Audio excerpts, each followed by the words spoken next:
Welcome back. My name is Nick Bonitatibus, and this is a Let's Grow Together where we break down habits for success as anything that is going to help you get to where you are to where you want to go.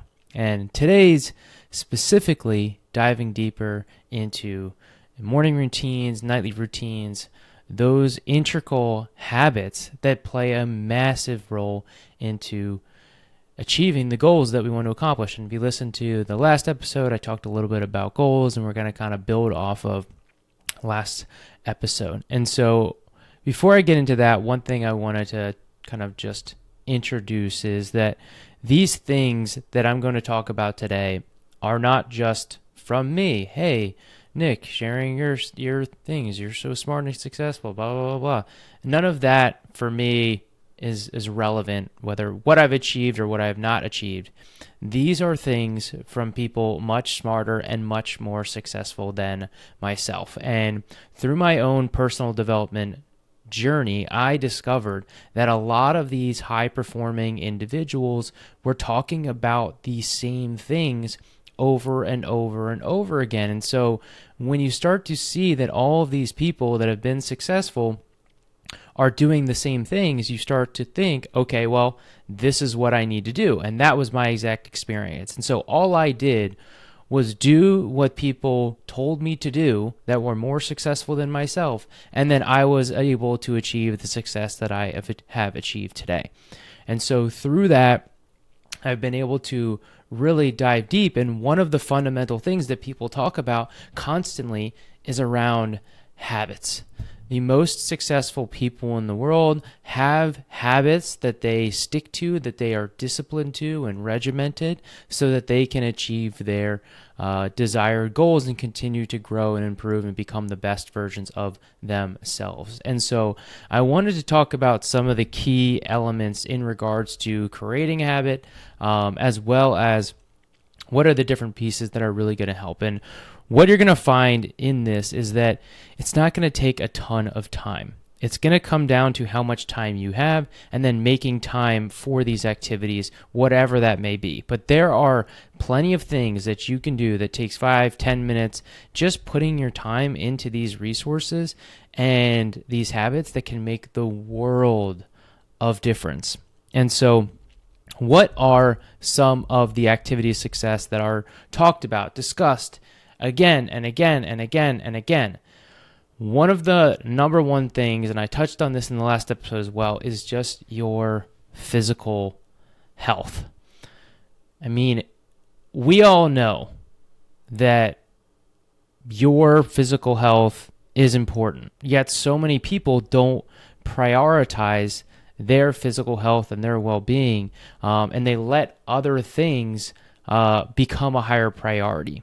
And what I found, no matter where you are in your business or your life, is that if you don't prioritize these things that we're going to discuss, then all of the other things that you are prioritizing are likely to fall behind. You're going to get burnout, and then you're not going to be able to do these things.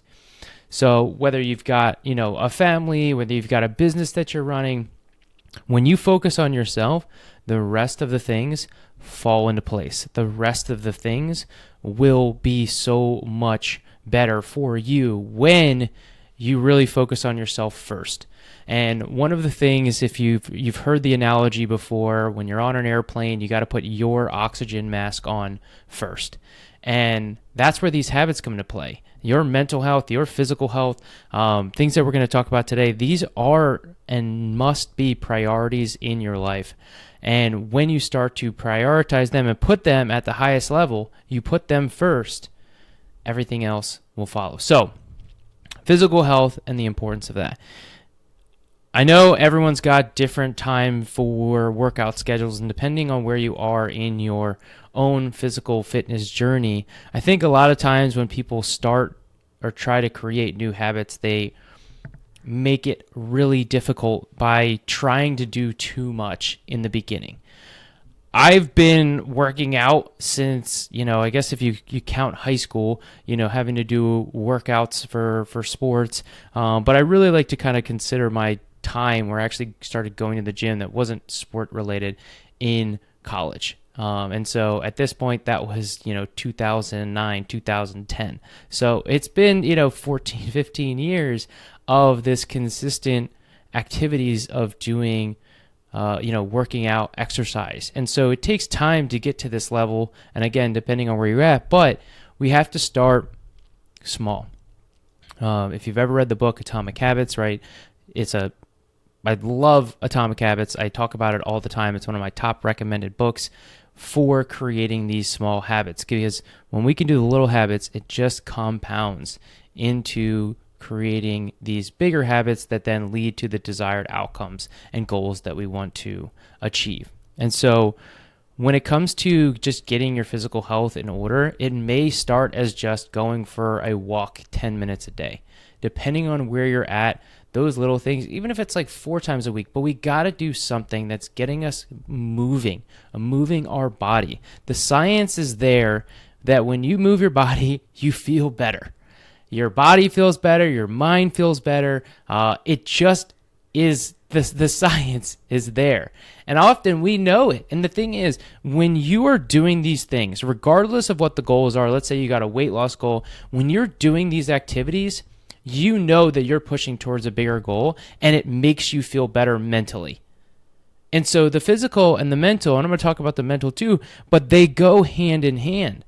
And so if you don't feel like your best self mentally, doing things from a physical standpoint will help you mentally. Tony Robbins talks about motion equals emotion. And so when we move our body, it gives us energy. It gives us more joy in moving our body, and helps us cognitively to better perform in everything that we do, being more attentive in our work, being more attentive to our family and our relationships. So again, the benefits of prioritizing your physical health are immense. So the more that we focus on that, and so just think about the activities that you can do and plan it out. When are you going to do these activities? When are you going to go for a walk? When are you going to go to the gym? When are you going to do yoga? Start small. You can start with like 2 days a week and then work your way up to 3 days a week, 4 days a week. And then what this allows you to do, if we set the expectations from 0 to nothing and try and go straight to 6 days a week, it's going to be so much more difficult when we do 4 and we're like, oh man, but I said I was going to do 6. You just did 4 from 0.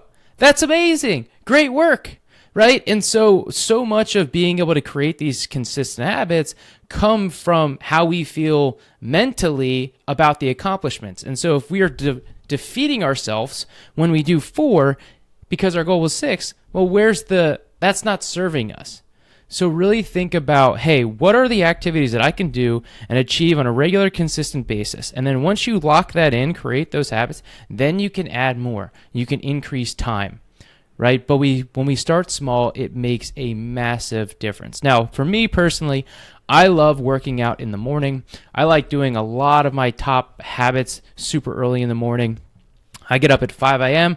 just so I can do these habits, because I know that most people aren't even up yet. The workday hasn't started yet. It allows me to really be able to prioritize those things that are most important to me, that I know are going to best serve me, and get them done first before just like life starts to happen and other things come into place. Because I know if I wait till the afternoon, again, and this is from trial and error, everyone's different. Some people like to work out at night. Some people like to work out in the middle of the day, some in the morning.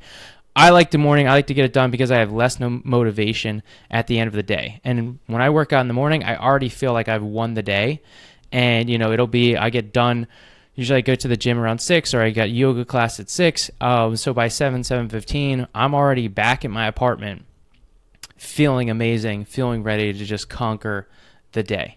So figure out what your activities are, and then you can even incorporate, if you want to do a walk after lunch. Moving your body after a meal is a really effective strategy just for metabolism and digestion, and so that can be a good activity after lunch, 10-minute walk to move around. I personally do a walk in the afternoon, usually around like 3, 4 o'clock towards the end of the day. Now, I do understand that I have more time than most, but again, figuring out what your time is. I go for a 2-hour walk. which again, I know is a lot, but there's a lot of reasons. And again, having the time to be able to do that, but think about what your time is to be able to make that happen. So that's the physical side of things. The other aspect that I incorporate into my morning routine is journaling. So I like doing journaling first thing in the morning because, again, it sets that tone. That's why I wake up at 5. It gives me time to kind of just like wake up before just getting to the gym or going to yoga. And it allows me to have that time to do a quick little journal. It doesn't have to take a lot of time. I am a huge fan of 5-minute journaling. The first journal I ever bought was called the 5-minute journal. It's really great. It makes it really easy. There's all these prompts that kind of help you to make it really simple and easy. So if you've never journaled before, I highly recommend that you start with the 5-minute journal, and then you can get to just like a regular notebook and kind of tweak it how you want to tweak it and make it more your own. And that's kind of what I've done. I've taken the things that I like from the 5-minute journal and then incorporate it into my journaling. Although I will say my journaling is very similar to the 5-minute journal. I didn't change it much. And so how do we journal? What are we journaling about? The first thing is gratitude. What people don't realize about this exercise is what we're doing is rewiring our brain to see the positives. And so when we can start the day and really think about all of the things that we're grateful for, it then leads into the rest of the day where we start seeing the glass more half full. And so if you tend to be more of a pessimist and you want to be more optimistic, having a gratitude practice can be really impactful to making this happen. And it really makes you appreciate all of the things that you have in life. But if you really want to take this one step further, this is something that I started doing and didn't realize that there was actual name for it until recently. I've been diving into Stoicism, which is really fascinating. It's just about the teachings of ancient philosophers like, Marcus Aurelius, and these really intelligent people from back in the day.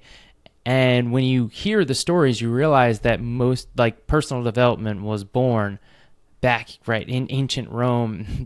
These guys that were these philosophers, and the content that they're sharing is just a different form of personal development. And one of the things that the Stoics practice is what's known as negative visualization. Negative visualization is where we feel and picture into not having that thing that we want to be grateful for. And this can be really powerful and in many cases emotional if you really take the time to feel into that thing. And so, for example, you may say things like, hey, I'm grateful for, my mother, or I'm grateful for my father. And I literally did this yesterday.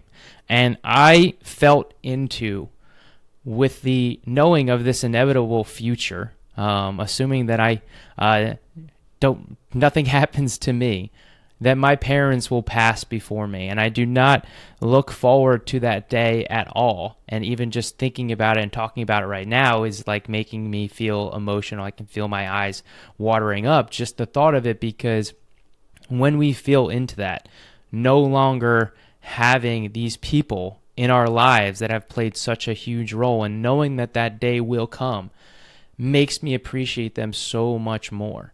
And there's little things like when I go home and visit them and, I'm up in my room and and I'm not even necessarily spending time with them, and they're just downstairs, my mom in the kitchen, cooking or sitting at the kitchen table doing some work, or my dad on the couch, fixing baseball gloves.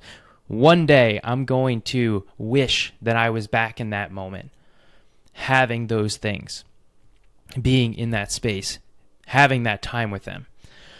And one of my favorite things, Jesse Itzler, he's a great podcaster, he's got a great book speaking. I've seen him speak live. He talks about, if you really think about, especially if you live far away from your parents, how old they are, how many times you see them a year, and then actually calculating how many times you are going to, how many times you have left with them. So, if your parents are 60 and they're going to live to 80 and you see them twice a year, right? You do the math, you got 40 times that you're going to be able to see them. That's it. And so when we can use negative visualization to feel into these moments, the things that we have become so much more real, and you connect to it so much deeper, and it brings this level of powerful emotion into that gratitude. And again, try it. Like, feel into it. Really take the time to think about not being able to call them when you need them. Thinking about holidays and them not being there. Like, this level of negative visualization sounds a little dark, and it is, and it's intentional, and that's why it's powerful. But in the end result is feeling more grateful for the things that you have. And you can do this in a lot of things. One thing I started thinking about was like, what if I lost my legs and couldn't like walk anymore? And I'm thinking about my apartment. I don't have family in San Diego. Then, would I have to move? What could I do? Would I be able to hike anymore? Bike? All of these things that would totally change, and this, like, everything that I love to do would be totally ripped from me. And I have to like recalibrate, refigure out to see if I could ever even do these things again. Being able to see, being able to hear, being able to taste, these things that we take for granted every single day, when you imagine not having them, it brings an immense amount of gratitude and joy into your life, into that moment. And so try that as part of your routine and see how that can impact you in starting your day that way. The second thing that I journal about is positive affirmations. And this kind of, again, piggybacks on the last episode and these I am statements and who we believe we are. And one thing that's super interesting, and I find this so often, I've been a part of masterminds and in groups, and one of the most common things that people are suffering from is feeling like they're not worthy or not enough, and myself included. And so often I will share things and write down as my affirmations, I am worthy, I am enough. And again, it's this idea, we are again rewiring our brain through this repetitive state of saying these I am statements. And I remember when I first learned about I am statements, and I thought it was kind of corny, but when I actually started doing it and I started feeling into it, it does make a difference. It does work because we have all of these limiting beliefs about who we are and what we are. And when we can feel into it and really bring attention to the things that are holding us back, these limiting beliefs that we have, that we're not good enough, or we're not good at something, like, maybe I am a leader. That's another one that I love to write about, right? When we can feel and try these positive affirmations, they can be really impactful. And so I usually do 3 I am statements, and then I'll usually actually write each of them twice. So it's 3, I am worthy, I am worthy, I am a leader, right? I am enough, I am enough. And so we can practice this and do this on a regular basis. And again, this doesn't take a lot of time. This is very short. And then the third thing I do is I write down 3 big goals that I have. I think a lot of times, and some people will write down like every single goal that they have every single morning, which again adds to the morning routine, and I'm all about creating less resistance. And so if we can do this all in 5 minutes, it makes it a lot more likely that we're going to be able to stick to this habit, stay consistent. And so writing down just the 3 big ones, the 3 biggest. You can even just write down one, depending on what your specific goals are. But writing down that one goal that you want to achieve, and then also take some time to think about the activities that you'll need to do that day to make that goal possible. And so that is the morning routine for journaling.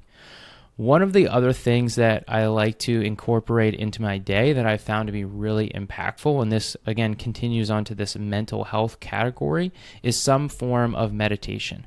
I do yoga in the morning, which has its own form of meditation, and I mentioned that I do walks in the afternoon, and that's another form of meditation where you don't have any audiobooks, you're not like talking on the phone, if just making time for your own thoughts. I mean, so often, even when we go to the bathroom, we have to take our phone because we don't want to be left with our own thoughts.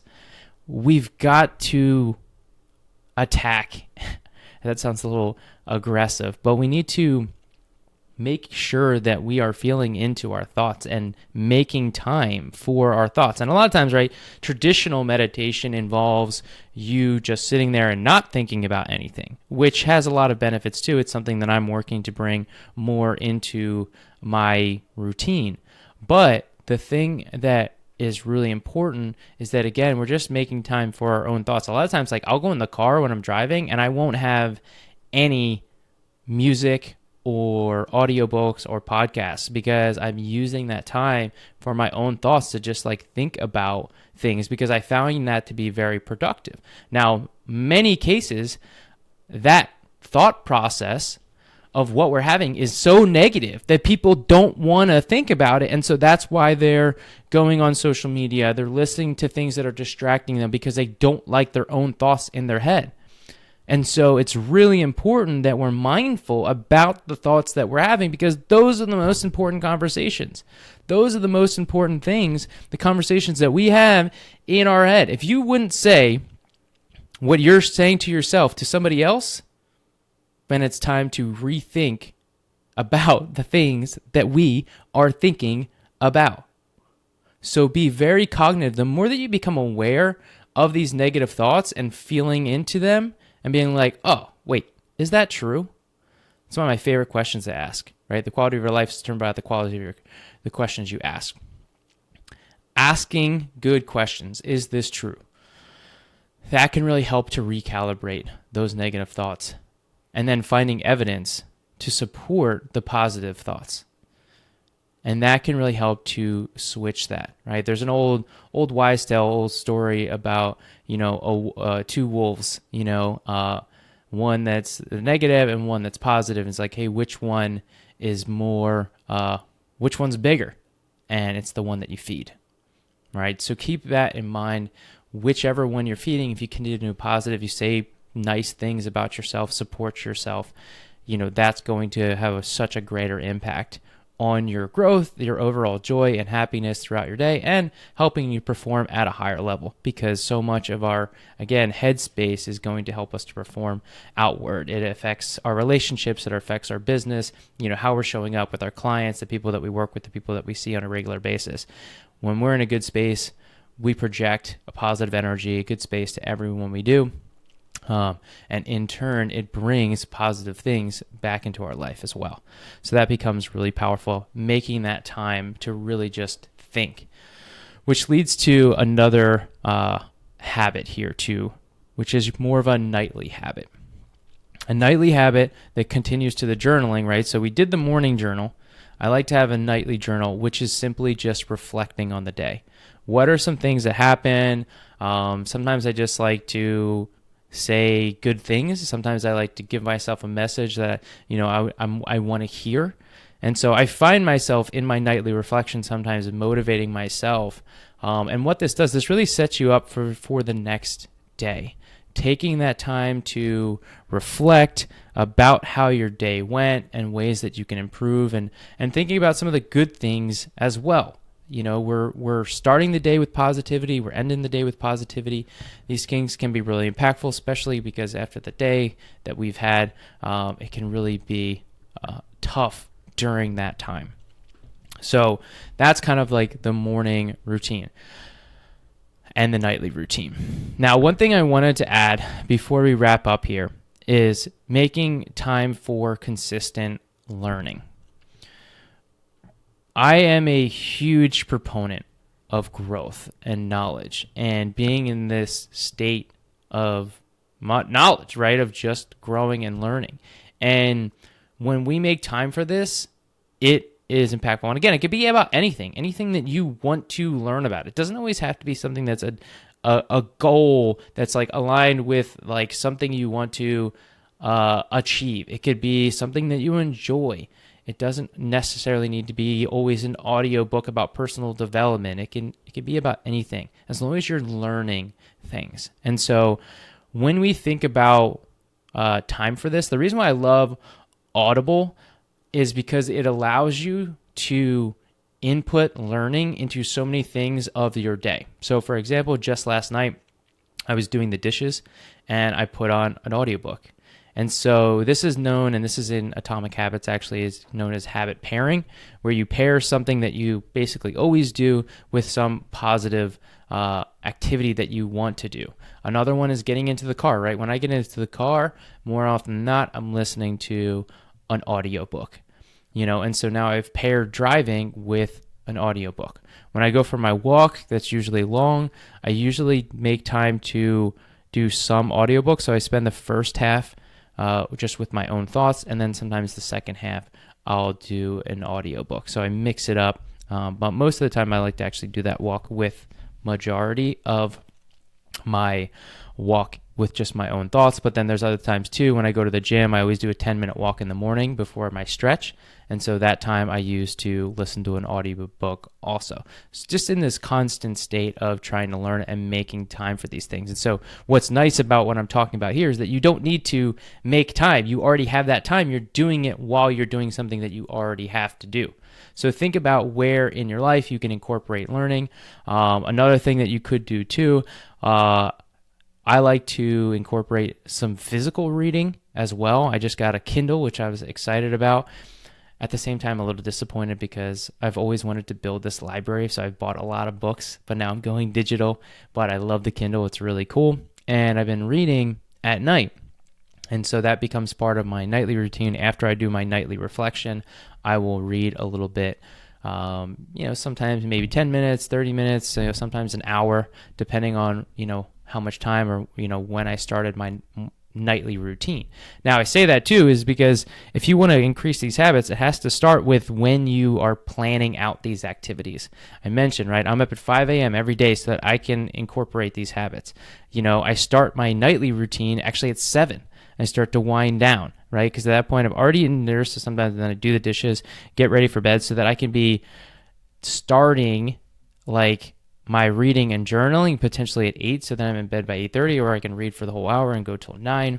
Again, I'm going to bed super early because I'm getting up early. So sleep is a massive priority for me. So as you can tell, I'm getting plenty of sleep even with that 5 a.m.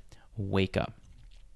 So to review, these are the habits of so many other people that I've just adopted and that I'm hoping that you will consider adopting and figuring out ways to make it your own, just as I have. These are examples and become really powerful. But these activities for success come down to prioritizing and making yourself you first, getting the most important things done. And that starts with your physical health and your mental health.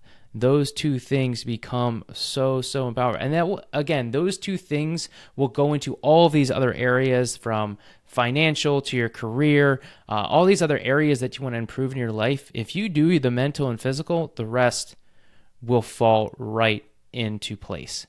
So prioritizing these things become really impactful. And again, the mental health, having gratitude, positive affirmations, writing down your goals, and then a nightly reflection.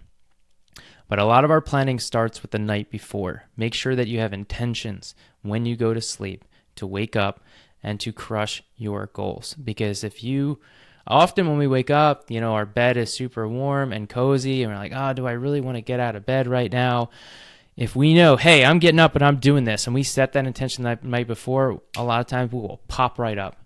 Get right to it because we've already set that intention. And so when we wake up in the morning, we're not deciding, am I going to go to the gym today or not?